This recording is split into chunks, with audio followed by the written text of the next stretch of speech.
Welcome to சுடுதண்ணி. இன்றைக்கி நம்ம வீடியோவில் வெறும் 2 பொருள் வச்சு ஒரு சூப்பர் டேஸ்டான பால்கோவா ரெசிபியை தான் பார்க்க போகிறோம். இது அப்படியே கடைகளில் வாங்குற மாதிரி செம்ம டேஸ்ட்டாக இருக்கும். இதில் மில்க் பவுடர் அந்த மாதிரி எதுவுமே யூஸ் பண்ணாமல் நம்ம பண்ண போகிறோம். இதோட இன்க்ரீடியன்ஸை நான் டிஸ்கிரிப்ஷன் பாக்ஸில் கொடுக்குறேன். இப்போ வாங்க சேர்ந்து சமைக்கலாம். ஃபர்ஸ்ட் இதுக்கு நான் 1 லிட்டர் ஃபுல் ஃபேட் மில்க் எடுத்திருக்கேன்.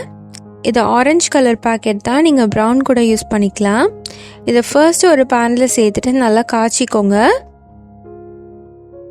நல்லா காய்ச்சினதுக்கு அப்புறமா இது இந்த மாதிரி ஆடை ஃபார்ம் ஆக ஆரம்பிக்கும்.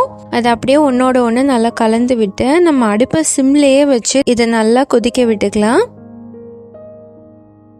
இது ரொம்ப திக்கான பாலுங்கிறனால அந்த ஏடை அடியில் போய் ஒட்டிச்சுன்னா அடி பிடிச்சிரும். அதனால் அப்பப்போ நம்ம கலந்து விட்டுக்கலாம். இது ஒவ்வொரு 10 நிமிஷத்துக்கும் நான் கலந்து விட்டே இருக்கேன். இது கொஞ்சம் கொஞ்சமாக அப்படியே வத்த ஆரம்பிக்கும். ஆடை நிறைய ஃபார்ம் ஆகிட்டே இருக்கும். அதை அப்படியே விட்டுட்டோன்னா ப்ரௌனிஷாக வந்துடும். ஸோ அதனால் அதை எடுத்து பாலில் விட்டுக்கலாம். இப்போ பார்த்தீங்கன்னா பால் கலர் கூட கொஞ்சம் மஞ்சள் கலரில் மாறி வந்திருக்கும். இப்போ இது கொஞ்சம் கொஞ்சமாக குறைஞ்சி பால் நல்லா சுண்டி வரும். இது ஸ்லோவாக வச்சு குக் பண்ணுங்கள். உங்களுக்கு அது நல்லா ஆடையாக வரணும் அப்படின்னா அதை நல்லா ஸ்லோ ஃப்ளேமில் குக் பண்ணி அந்த ஆடையை நம்ம கலெக்ட் பண்ணிக்கிட்டே இருக்கணும். இப்போ பார்த்தீங்கன்னா ஒரு அரை மணி நேரம் ஆயிருக்கு.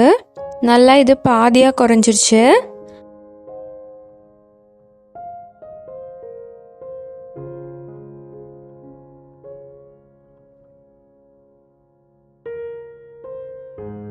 இப்போ இதில் 1/4 கப் சர்க்கரை, 1/2 டீஸ்பூன் ஏலக்காய் தூள் சேர்த்துக்கிறேன்.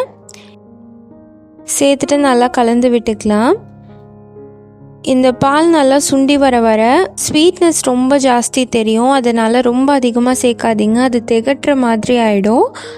ஸோ 1 லிட்டர் பாலுக்கு 1/4 கப் சர்க்கரைங்கிறது கரெக்டாக இருக்கும். நீங்கள் தேவைப்பட்டுச்சுன்னா கடைசியாக இறக்குறதுக்கு முன்னாடி ஒரு 2 டீஸ்பூன் மட்டும் சேர்த்து கூட இறக்கிக்கலாம்.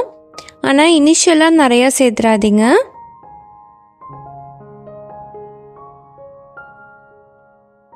இப்போ போக போக நம்மளுக்கு கலெக்ட் ஆகிற ஆடையும் எல்லோ கலரில் வரும். அதை அப்படியே எடுத்து விடுங்க. சைடெல்லாம் நல்லா ஸ்க்ரேப் பண்ணிக்கலாம். இன்னும் கொஞ்சம் நேரத்தில் இது ரெடி ஆகிடும். இது 40 நிமிஷம் ஆயிருக்கு. இப்போ பாலோட டெக்ஸ்சர் பார்த்திங்கன்னா அப்படியே திக்காக இருக்கிற மாதிரி இருக்கும். இந்த மாதிரி இருக்கணும். இதையும் ஒன்றோட ஒன்று நல்லா கலந்து விட்டே இருக்கலாம். அந்த ஆடையும் தனித்தனியாக இருக்கணும், ஒன்றா சேர்ந்து இருக்கக்கூடாது. அதை நீங்கள் கிண்டி விட்டே இருந்தீங்கன்னா அந்த மாதிரி ஆகிடும்.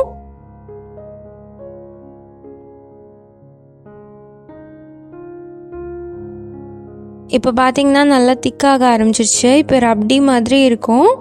இந்த ஸ்டேஜில் நம்ம பக்கத்துலேயே இருந்து பார்த்துக்கணும். இப்போ இதை மிக்ஸ் பண்ணும்போது ஓடாமல் அப்படியே அந்த கோவா திக்காக தெரியும். அப்போ இதை நீங்கள் கொஞ்சம் ஃப்ரீக்வெண்ட்டாக மிக்ஸ் பண்ணிக்கோங்க. இதில் வாசத்துக்காக 1 டீஸ்பூன் நெய் சேர்த்துக்கிறேன். சேர்த்துட்டு நல்லா கலந்து விட்டுடலாம். லாஸ்ட்டாக இதில் கொஞ்சமாக பாதாமை நல்லா கட் பண்ணி சேர்த்துக்கிறேன். நீங்கள் பாதாம் முந்திரி கூட சேர்த்துக்கலாம். இந்த ஸ்டேஜில் நீங்கள் அடுப்பை ஆஃப் பண்ணிடுங்க. ஏன்னா இப்போ இது நல்லாவே ரெடி ஆகிடுச்சு. இது ஆறுனதுக்கப்புறமா நல்லா பால்கோவா மாதிரி திக்காக வந்துடும். இப்போ நல்லா ஆறிடுச்சு. பாருங்கள் பால்கோவா எவ்வளோ சூப்பராக ரெடி ஆகிருக்குன்ட்டு. என் பொண்ணுக்கு பால்கோவா கொடுக்கணுன்னா நான் இந்த மாதிரி செஞ்சு தான் கொடுப்பேன். வீட்டிலே செய்கிற பால்கோவா என் பொண்ணுக்கு ரொம்ப பிடிக்கும். இதுக்கு வெறும் 2 பொருள் தான் வேணும். ஸோ ஈஸியாக நம்ம பண்ணிடலாம். அதுவும் கைவிடாமல் அல்வா மாதிரி கிண்டணுன்ட்டு இல்லை, அப்பப்போ கிண்டி விட்டுக்கிட்டிங்கன்னா போதும். இந்த சூப்பரான பால்கோவாவை நீங்களும் வீட்டிலேயே ஈஸியாக பண்ணலாம். நீங்களும் இதை ட்ரை பண்ணி பார்த்துட்டு எப்படி இருந்துச்சுன்னு சொல்லி கமெண்ட்டில் சொல்லுங்கள். இந்த வீடியோ உங்களுக்கு பிடிச்சிருந்தா லைக் பண்ணுங்கள். சுடுதண்ணி சேனலை சப்ஸ்கிரைப் பண்ணுங்கள். தேங்க்யூ.